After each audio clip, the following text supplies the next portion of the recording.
para patahimikin daw siya. Yan ang sinabi ni Senador Rodante Marcoleta. Kaya daw sinampahan siya ng reklamong plunder dahil sa pagtanggap niya umano ng 75 million pesos mula sa tatlong individual noong panahong kongresista pa siya. Sabi ni Marcoleta, sasagutin niya ang akusasyon sa tamang forum. Nakatutok si Sandra Aguinaldo. Matapos ang exclusive report ng GMA News kaugnay sa pagsasampa ng reklamong plunder at indirect bribery laban kay Senador Rodante Marcoleta, nag-privilege speech ito para sagutin ang akusasyon na tumanggap siya ng 75 million pesos mula sa tatlong individual noong January 2025, panahong nakaupo siyang kongresista. Sabi ni Marcoleta, ang investigasyon ng ombudsman ay paraan para patahimikin siya tungkol sa anomalya sa flood control at dahil sa nalalapit na impeachment trial ni Vice President Sara Duterte.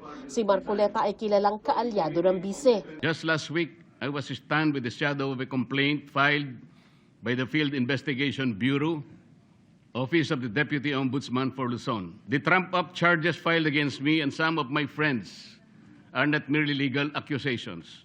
They form part of a deeper and more nefarious design to intimidate independent voices, to punish dissent, and to warn every senator that the price of asking hard questions could lead to personal damnation. If the intention of these cases is to silence me, let me say this at the very beginning. It has failed. I will not be silenced. Sa investigasyon ng Field Investigation Bureau ng Office of the Ombudsman, sinabing nauna nang inamin umano ni Marcoleta na tinanggap niya ang pera nang una siyang questioning tungkol dito ng Commission on Elections. Sa laki daw ng halagang 75 million pesos, hindi na raw ito maituturing na ordinaryong kagandahang loob, kundi korupsyon na para makakuha ng pabor mula kay Marcoleta. Batay rin sa investigasyon, hindi niya umano dineklara ang cash sa kanyang Statement of Assets, Liabilities and Net Worth para sa taong 2025. Ani Marcoleta, sasagot siya sa proper forum. May patama rin siya sa ombudsman. Somebody said, sometimes you need to bend the law to be able to please the people. Am I right, Mr. Secretary Remulla? Secretary Remulla, then Secretary of Justice, now Ombudsman, said loudly, yes, sir. So pwede na nang baluktutin lahat, kagaya ng pambabaluktot na ginawa nila. Pero sinasabi ko, Madam President, they can imprison me, they can arrest me, but I tell them, they still will not win. Itaga nila yon sa bato. Kasama si Marcoleta, 8 sa 13 majority senators ang nahaharap ngayon sa mga kaso, reklamo o investigasyon.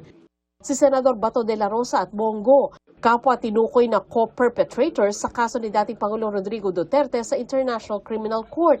Si Senador Francis Escudero nahaharap sa preliminary investigation para sa kasong plunder sa Office of the Ombudsman dahil sa flood control scandal.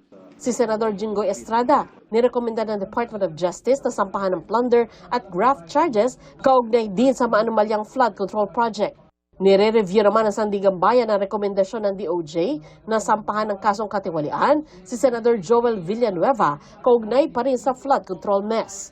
Ang magkapatid na sina Senador Mark at Camille Villar, kasama naman sa iniimbestigahan ng Department of Justice kaugnay sa umunoy market manipulation, insider trading at iba pa dahil sa ilang negosyo ng kanilang pamilya.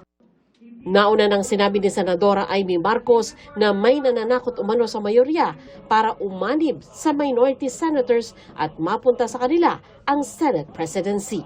May operation yata na sungkitin ang napakarami sa amin, ayaw naman magpasungkit. Nung ayaw magpasungkit, kung sino-sino tumatawag at nananakot, naasahan namin sunod-sunod yung mga kaso. Hindi naman to tama. Oo, yung 30, sa 30, wala po na siya. Sandra Aguinaldo, Nakatutok, 24 Oras.